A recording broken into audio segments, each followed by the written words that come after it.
लगभग है कि 20 से 25 घर चला गया पानी में। और ये जो गांव जो है बचने वाला नहीं है। यहाँ डीएम साहब को अब यहाँ आकर खुद अपने आंख से देखना चाहिए। तोड़ी देवे कथिल गंगा माइन तोड़ी दिल के लगभग 15 से 20 दिन हो गया। शुरू में जब बहुत दूर थे उसमें से खेत उत कटते कटते धीरे धीरे गांव में सट गए और न हम लोग का जो है सड़क भी मार कट गया। हम जहां खड़े हैं ये सड़कें हैं और ये सड़कें 20-25 दिनों तक बहुत ही सुरक्षित सड़कें थी, आवाजाही का एकमात्र साधन था। लेकिन आज ये सड़कों का निशान अब लगभग ख़त्म हो गया है और इसके पीछे का कारण क्या है आपको इस वीडियो में हम बताएंगे। दरअसल भागलपुर का जो सबौर प्रखंड है और सबौर प्रखंड का जो ममलखा पंचायत है उसमें 2 वार्ड हैं, 1 और 2, और ये पुरानी मसाड़ू के नाम से जानी जाती है।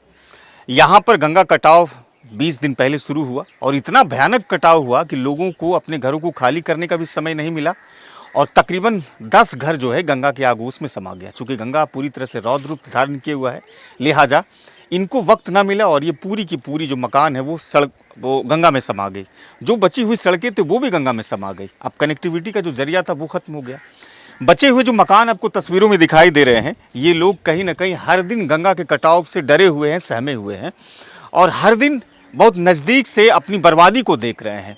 कहते हैं कि जो आंकड़ा है यहाँ पर जानवर, भैंसों का, गायों का या फिर उसके घरों का या फिर उसके ज़मीनों का, ये तमाम चीज़ें गंगा के आगोश में समा जाने के कारण से दोनों हाथ इनके खाली हो गए और यहाँ से पलायन करने के लिए ये लोग मजबूर हो गए हैं। भारी संख्या में पलायन कर रहे हैं और रेलवे के किनारे जाकर के बस रहे हैं।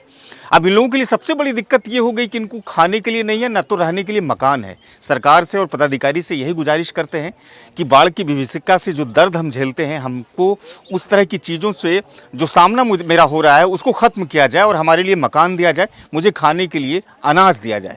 सरकार के दावे, अधिकारियों के दावे जब ज़मीनी सतह पर जब आप पहुँचेंगे तो शायद उस दावों की पोल यहाँ पर खुल जाएगी पूरी तरह से।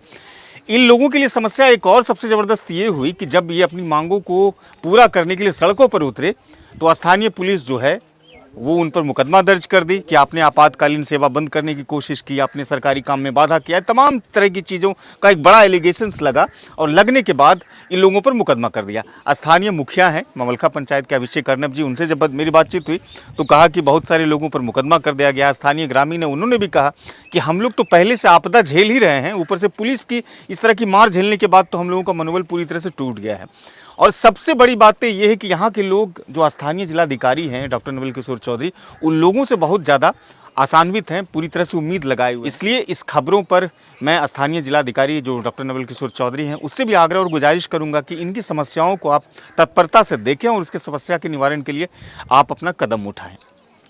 ये समस्याएं भागलपुर के सबौर प्रखंड की जो ममलखा, मसाड़ू, इन सब इलाकों की है, ये गंभीर होती चली जाएगी अगर इसके निवारण के लिए कोई प्रशासनिक रूप से कदम नहीं उठेगा। फिलहाल गंगा के कटाव को रोकने के लिए यहाँ पर बांस, बल्ले और तमाम जो तकनीक होते हैं उन सब को अपनाई गई है, लेकिन शायद वो नाकाफ़ी है। ये लोग कहते हैं कि कुछ भी होता है लेकिन गंगा इतनी गुस्साई हुई है कि हर कटाव विरोधी काम को वो अपने आगोश में संभाल लेती है। लिहाजा इस तस्वीरों को आप गंभीरता से लीजिए और सरकार से भी आग्रह है कि आप इस तस्वीरों को गंभीरता से लीजिए, यहाँ की समस्याओं को गंभीरता से लीजिए।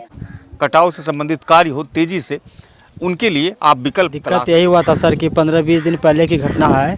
जब हम लोगों को घर कट रहा था तो हम लोग गए थे रोड पे, तो रोड पे जाम करने गए थे तो उसमें पुलिस जो है आकर डंटेबाजी करना शुरू कर दिया और हम सबको जो है ना मारना पीटना शुरू कर दिया। और इसके बाद जो है CO वीडियो आए, उसने बोला कि चलो इसका समाधान जो है हम लोग करेंगे।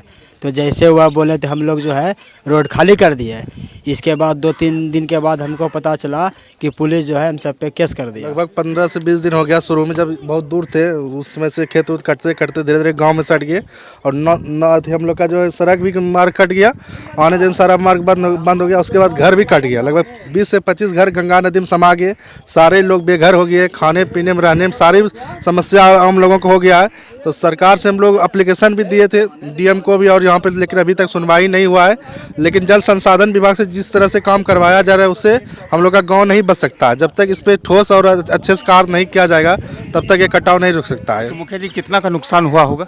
हमको लगता है कि पूरा इस इलाका में जितना लगभग नदी के किनारे जितना सारा घर कट गया है, जितना आम आदमी को जमीन जगह भी नहीं है और सब रेल के किनारे जाके अभी किसी तरह अपना पन्नी तुन्नी टांग के रह रहे हैं। कम से कम सरकार से निवेदन है डीएम साहब से आके खुद देखें और सबको कम से कम कहीं ना कहीं इसको ज़मीन दिया जाए घर बनाने के लिए, तभी ये लोग कहीं इसको आश्रित किया। लगभग है कि 20 से 25 घर चला गया पानी में, और ये जो गांव जो है बचने वाला नहीं है। यहाँ डीएम साहब को अब यहाँ आकर खुद अपने आँख से देखना चाहिए और ये गांव को खाली करवा देना चाहिए, क्योंकि ये गांव जो है घर तो जा रहा है प्लस आदमी भी जाने लगेगा। कितना गाय भैंस चला गया। यहाँ डीएम साहब आके देखेंगे और गांव खाली करवा के एक सुरक्षित बचाव का कार्य कुछ हो रहा बचाव का कार्य हो रहा है जल संसाधन के विभाग से, लेकिन उससे कुछ होने वाला नहीं है सर। नहीं कटते जा रहा है। ए चाची है ईटा कहाँ ले जाए छो? ले जाइ छी रोडो पर। है घर तोड़ी दिल हो? हाँ तोड़ी दिलिए। कहीं ना तोड़ी दिलकै की तोड़ी देबे कथिल गंगा माई तोड़ी दिलकै। अच्छा है मतलब कटाव हो रही है ना? हाँ सब कटी गेले हमरो सनीर सब चलो गेले गंगा में, सब मेहनत कर लिए कोई फायदा नहीं होले एकदम। जखनी घर बनाना चलो तो ओखनी गंगा नहीं छले है जगह? नहीं कोई पता नहीं ले, कोई बुनियाद नहीं ले, कन्नो नजरों में नहीं आवे ले कन्ना गंगा छे नहीं छे। अच्छा तो है मतलब अब जैसे सरकार तरफ से कोई तरह सबका मदद सहयोग मिले छै? कोई सहयोग नहीं, कहाँ मिली रहलो छे कुछ सहयोग, कुछ नहीं सहयोग।